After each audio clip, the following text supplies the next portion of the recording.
So these definitions are tongue twisters and, real testers of, in one way they're simple. The points being made are simple, as you already know, the difference between explicit realization and implicit realization. With explicit realization, you not only have the elimination of superpositions, but also ascertain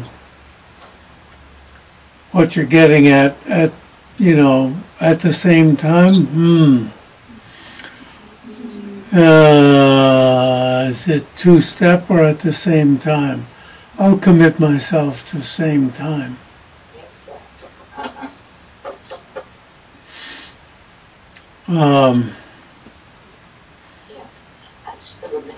Two-step or same time? I'll say same time. I'll just in explicit realization. In implicit realization, you ascertain one thing, and through the ascertainment of that, later, when you turn your mind for whatever reason to that topic, since you've already removed superimpositions with respect to that topic, you then immediately realize it. So that means since you've removed the superimpositions, possibility of mistakes, right? With respect to the second topic, that means you've already realized that, or even though you have an ascertainment. So the bottom line of realization is the removal of superimpositions. Mistakes, the possibility of mistakes with respect to that. As long as the functioning of that removal of superimpositions, removal of mistakes, is still operating, right? As long as that's still operating. Jam-yang-shay-pa loves to talk about impermanence of sound, endlessly giving, instead of some perhaps easier examples, illustrations, instead of giving easier ones, loves to go on and on about impermanence of sound. In Kathy's work also on Taotic, signs and reasonings, endlessly impermanence of sound, impermanence of sound. After a while, you just want to throw up. How about using something else?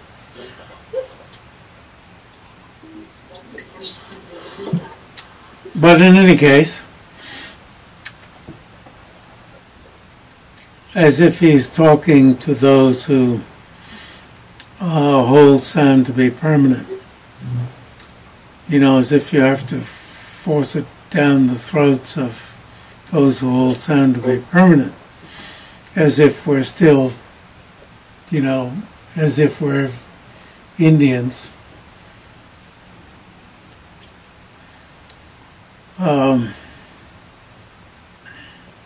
But anyway, as if we're in that mindset. So, number one,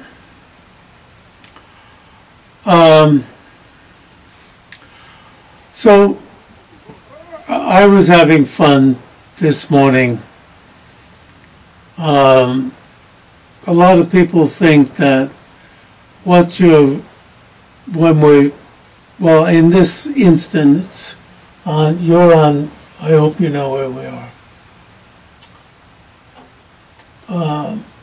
You're on page 217, and you're on line 2. right? In explicit realization by inferential valid cognition. Right. So, in explicit realization, the aspect of the object has to dawn to the consciousness. If it's going to be explicit realization, the aspect has to dawn. So, what's the aspect here? And so, the role of the aspect of the object dawning to consciousness means that the meaning generality dawns to the consciousness.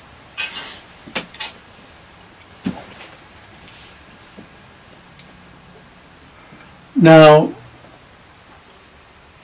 this doesn't mean that just some vague idea dawns to the consciousness. This means some full-throated meaning dawns to the consciousness. When we begin working on it, some vague idea dawns, and sometimes this is called the meaning generality, but that's just a vague idea.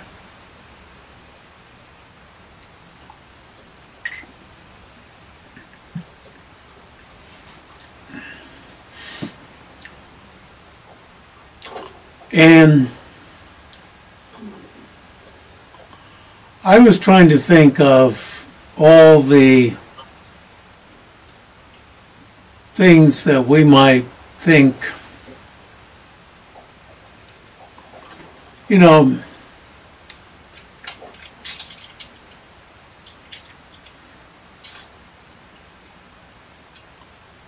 if we were if we were doing various types of training,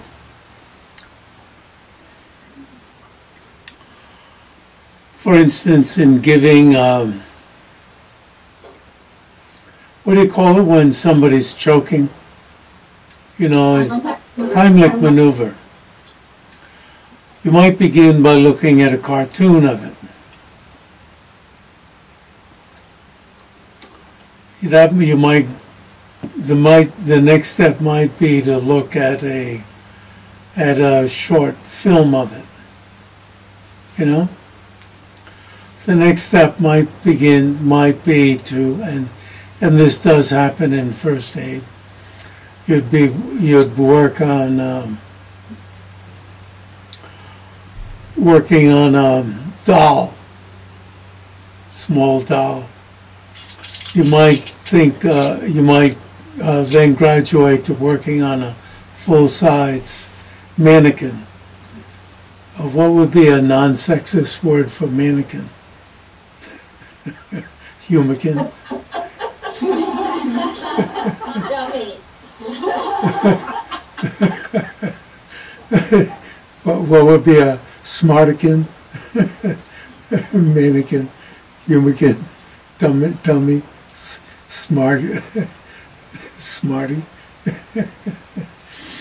Okay, a dummy. And a really effective dummy, where, you know, you have to apply the right pressure, otherwise it would continue, and it would expire and die, unless you put the right pressure. And it would be pretty hard to, and you could work on, but it would be pretty hard to work on somebody else, you know, to the extent that you could work on somebody else. You know, you'd have to be really gentle. You could break somebody's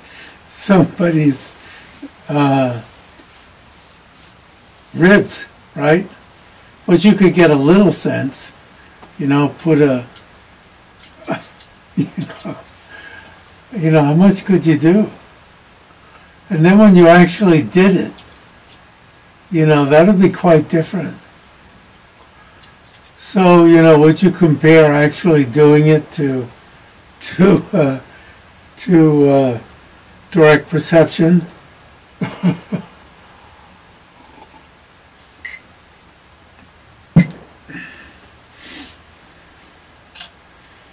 You know, so then I began thinking about,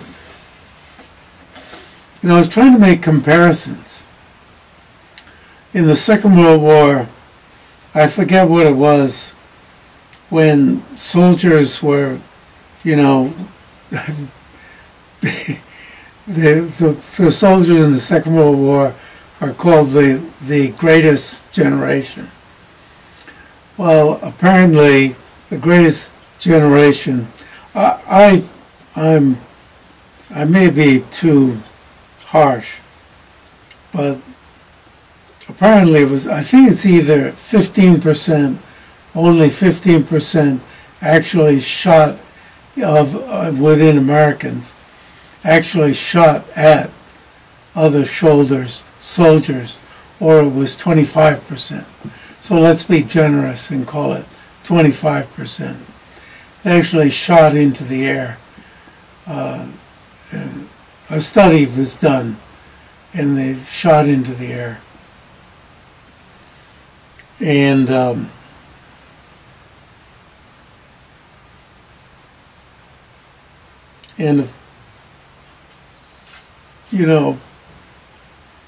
these, I guess it was almost entirely guys, came back, and a great many of them were so, their friends were shot down next to them.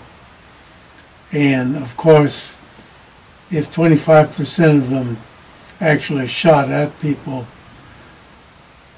and were so mentally scarred, either by their friends being killed right in front of them, next to them,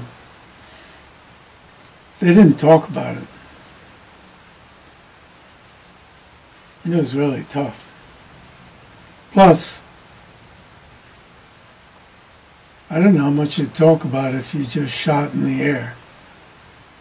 But they were shooting at targets. And no matter how much they were shooting at, I shot, in Boy Scouts, at targets. And you would shoot at the chest or the head or whatever it was. I remember it as chest. And I got a merit badge for this. And I have no idea what I would have shot at. And so this disturbed the elders in the army. So then they trained them far more successfully after that, such that they used moving targets and so forth, so that as soon as you saw something moving, you would shoot at it. So the rate of shooting at something moving increased greatly. This is why hunters so often shoot other humans.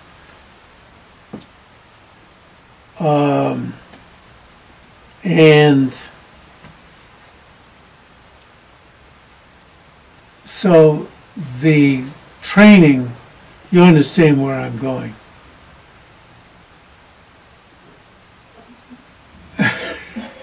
Where are you going? Well, you see, meaning generality.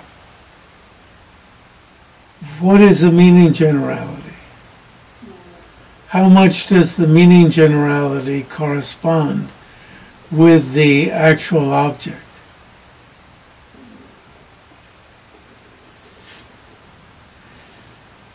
When we train by way of the meaning generality, and how much by imagination, right? And training with the, it is by way of the meaning generality that you get at the actual object. Is it like training with a dummy, or like shooting at? Is it like a moving picture, going to the theater and getting involved with a moving picture, or learning how to train with a gun in a highly developed situation with a gun, not just some dummy target, if you follow me, the old-fashioned way, such that you learn to, in a synthetic way, or you learn how to fly a rocket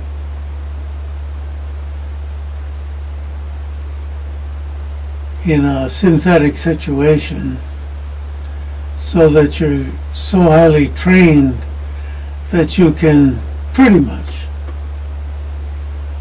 fly a rocket and feel a G-force.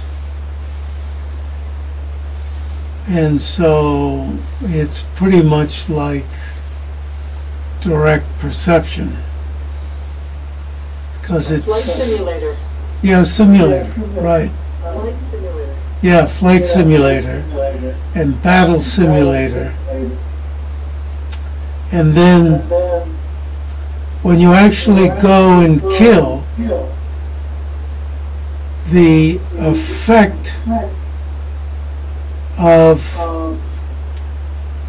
you see, so many people are killing themselves every day who come back from battle. There's something different. Every day. I don't know how many it is every day. It's quite a number every day. Because there's something different. And it keeps impinging. There's something different. So, you see, this is what happens in debate, you see. In debate, your previous verbal understanding is torn apart and destroyed. Doubt is introduced so that your previous verbal understanding is destroyed. And you're left like, I thought I understood this. So,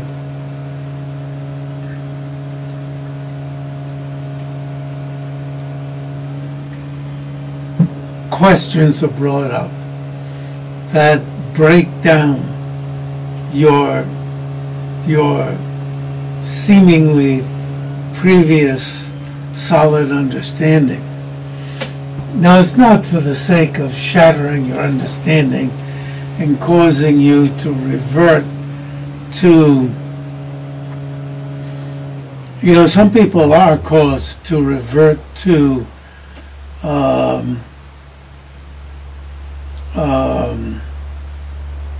worship of spirits, or I suppose there are some people who just plain give up and run out of the monastery pulling out their hair. No, that's a joke, because you haven't got any hair to pull out. Although there was one, I don't want to tease the monk, but he had very long strands of hair out of his ears. Very long. He could have pulled the hair out of his ears. I don't know why he left the hairs of his ears, but he had his own reasons. Maybe a Tibetan doctor told him maybe he had trouble hearing or whatever. He was a very nice guy. Very nice guy. Very, very helpful to us. Very, very helpful. You may meet him someday. Well, by the time you meet him, he'll be this long. Very, very helpful. So I don't want to tease him. But I am.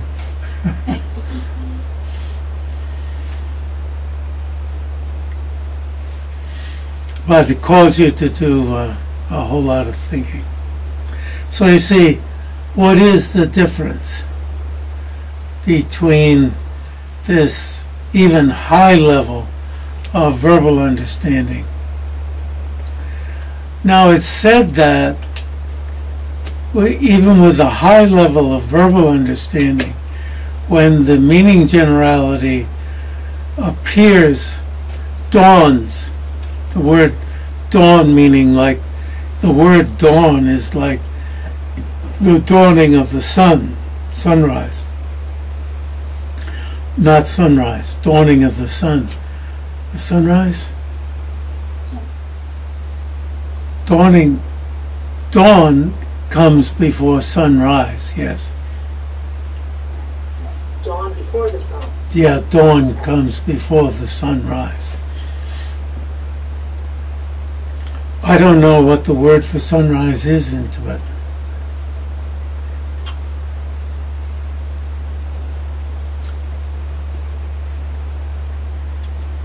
So this, I use the literal word here.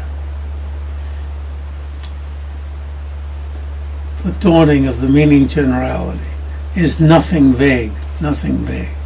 So there are all these levels before that.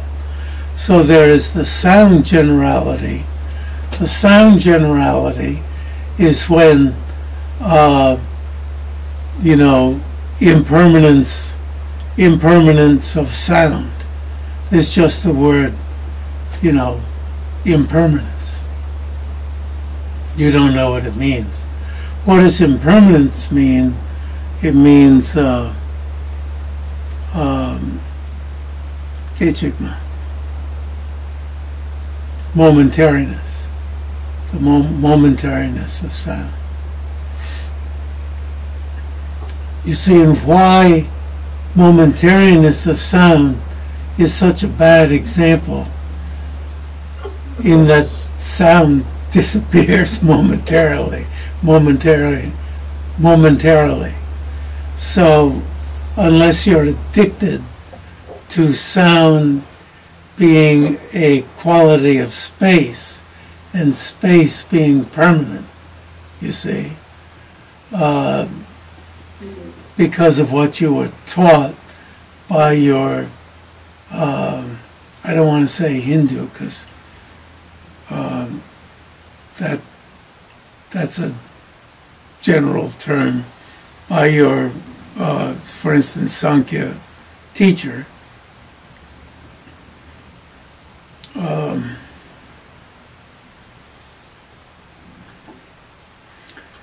If you've ever heard sound coming out of space, when there was no origin of that sound,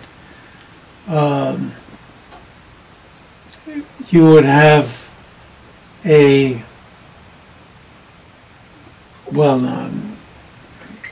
anyway. We don't need to begin that topic.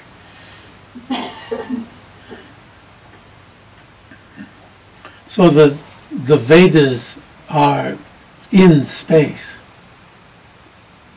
They're not written in space, they're in space, to be heard, if you could only hear them. So,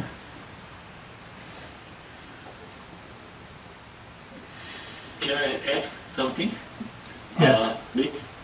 About the word dawning, because the word dawning, at least to me, it seems as if something first appears a little bit, then more, until it's quite clear.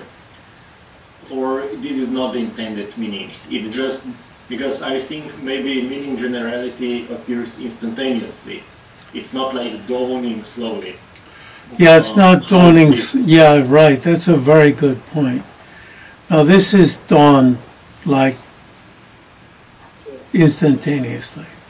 Yeah. Well, that means that the only dawn that's instantaneously is at the equator. Don't get technical that way.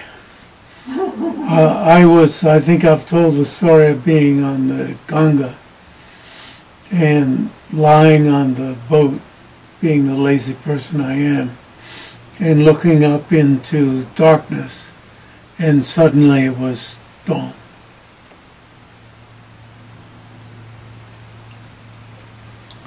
So I've had that experience.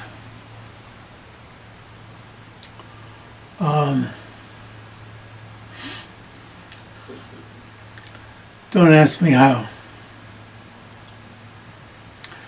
And it's the same with the 4 lights. And with if you imagine it's the same with turning on a light. I mean, the second is more intense than the first. And actually, the third becomes thicker. So the answer on the third one is it becomes more thick, and one swoons. It becomes so thick that you lose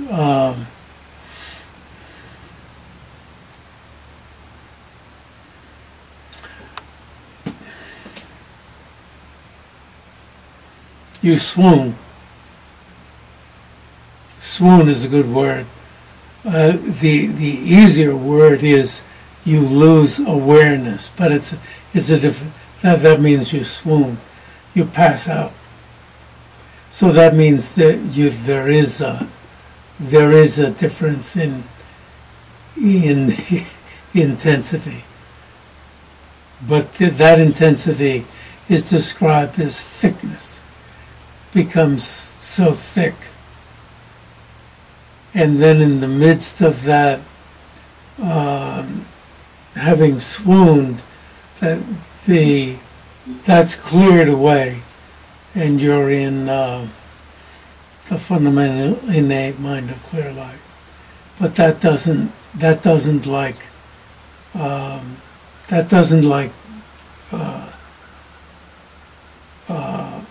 it's not like a lotus blooming, opening up. It's just there. Now,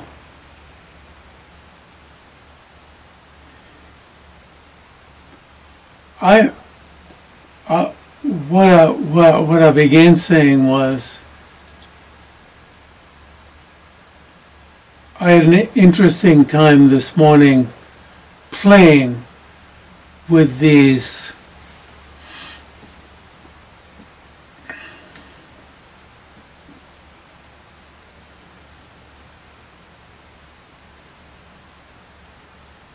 pretended examples of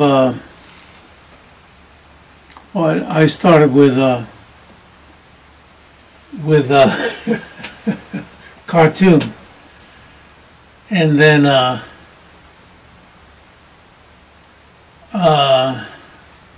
film, and then trying to learn the Heimlich maneuver by trying it on somebody else, and then the dramatic difference of actually having to do it with somebody who needed it. And wow, it's not like that. Inference isn't like trying to do a Heimlich maneuver with somebody who doesn't need it, and then direct perception with somebody who needs it. No. So then trying to make a better example of, a space simulator, going up in a rocket like that, and then actually going up in a rocket, or, being a soldier and, joining the highly developed army and,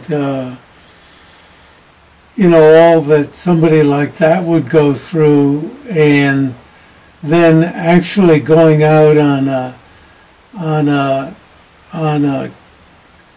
a complicated kill and killing 100 people and then coming back home.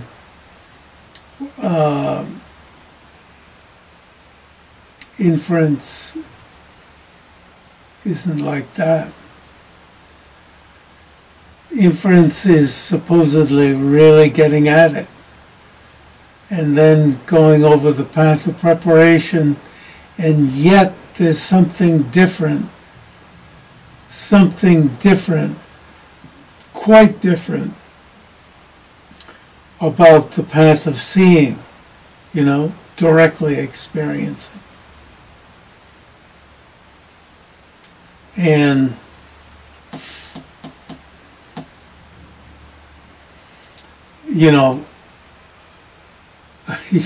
doing the actual 100 kills. You don't want to use that example.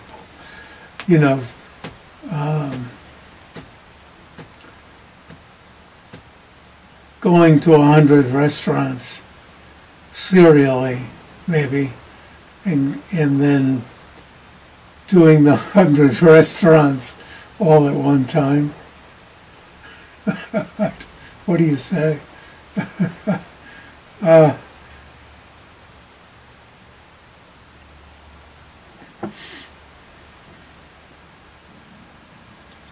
Okay.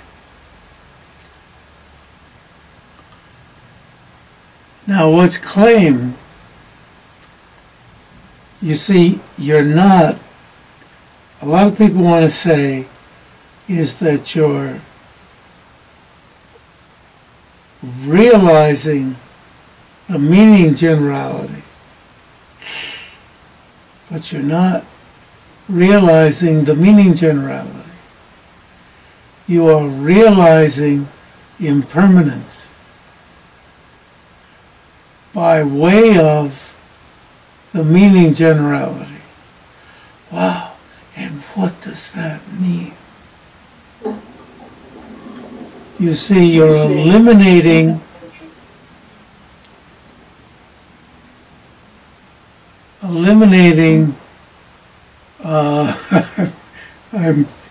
I've got all sorts of two languages going through my mind and I'm getting lost. Superimpositions by way of the meaning generality, but you're eliminating the actual superimpositions by way of the meaning generality somehow.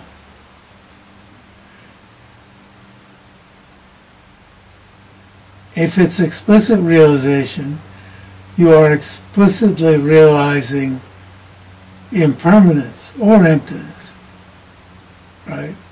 Whatever the target is.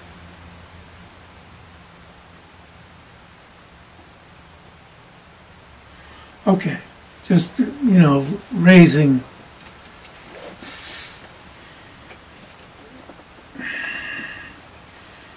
and yet there's something more, much more, somehow, when emptiness is directly realized. And it's not just that, the consciousness realizing emptiness and emptiness are like water and water, but of course that's a big part of it. Okay, all right, just bringing up points.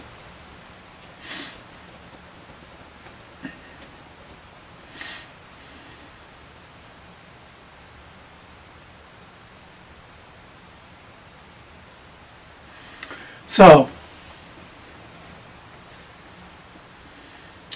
and then in the second definition,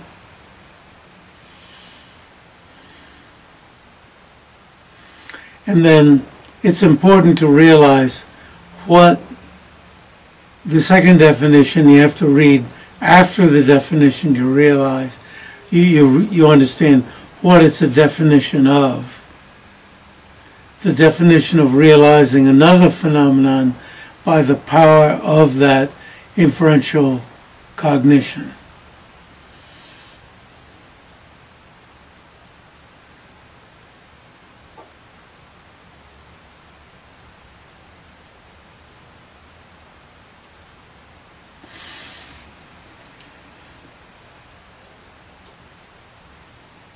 So that meaning generality doesn't dawn, but the first one did dawn. Because the first one did dawn, then the second one could dawn. But you know, I want to say,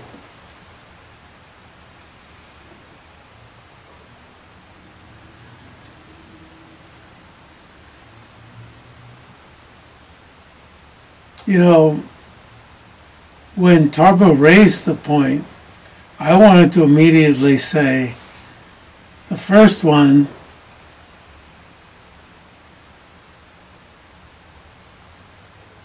is both the explicit realizer and the implicit realizer. It is. It is. It has to be. Yeah. Sure. But the old translation makes it look as if there's two, huh? So now, go down one more line. An illustration being that which eliminates superpositions. Now this one, permanent existence, I didn't really like with respect to permanent existence in sound. I mean, this with respect to is law. Now I can remember spending a lot of time permanent existence with respect to sound, in sound. I thought it would read permanent existence in sound. I mean, whether it's in sound or with respect to sound, both of them are pretty crappy. How about permanently existent sound? Well, you see, it doesn't say that. It says law. Or how about the permanence of sound? Well, it doesn't say, it doesn't use a genitive. It uses law. Law. So, in the last paragraph, in both direct cognition and inferential cognition, you know, it's obvious by this point. Further ascertainment.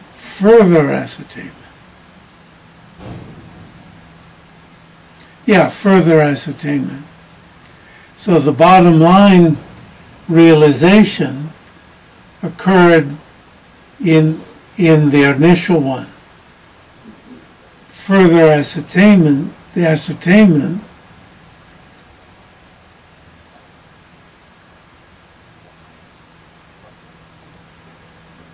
so the superimpositions, that means false notions. Thank you, Hopkins.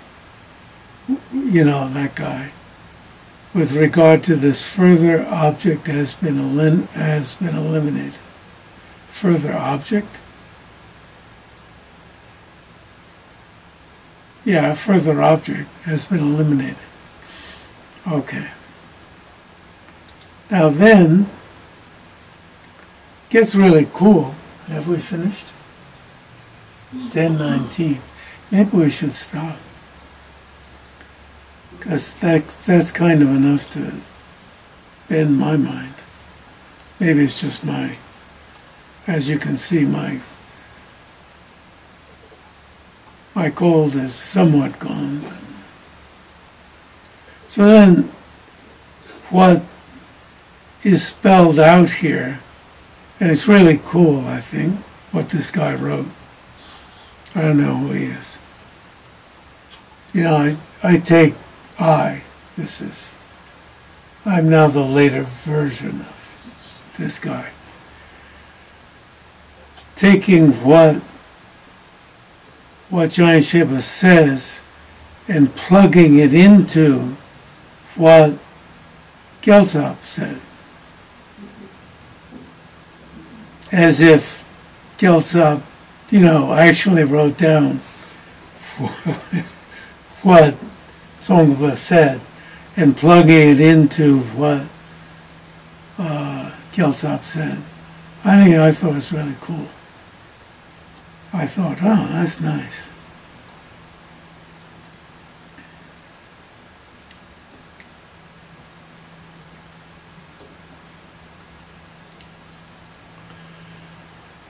Now, what these later scholars do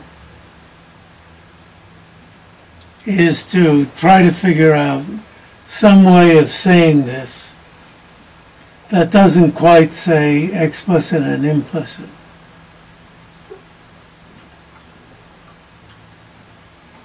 Some other, shall we say, trickier way, but nicer way, because Tsongkhapa disavows this, disavows doing this, bringing this over. But it's really cool. You know, it makes sense out of what Gyaltsab says.